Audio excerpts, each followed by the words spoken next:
We're working through all the video tutorials for the BERNINA 570 on the embroidery side. And we're about ready to stitch out a built-in design.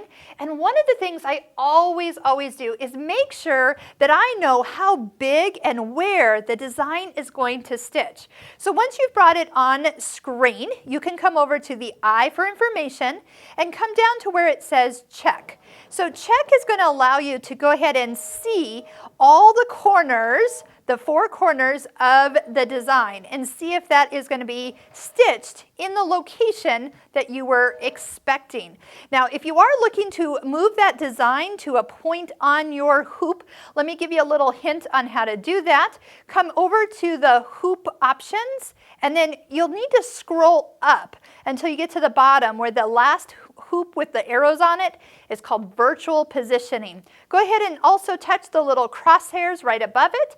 And now when you actually move the design, you're going to see and hear the hoop move as you move the design. So right now that needle is locked in the center of the design, and you'll be able to then position it. So if you had a mark right here, we could move that down both with the knobs or even just a little quicker with the touch and drag feature of the machine or with your finger, and then you can bring that right into position, turn the hand wheel, tip that needle down, see if you're on point, and then when you're ready to stitch, just go ahead and come out and touch the needle and thread, and it will stitch right where you are expecting it to be.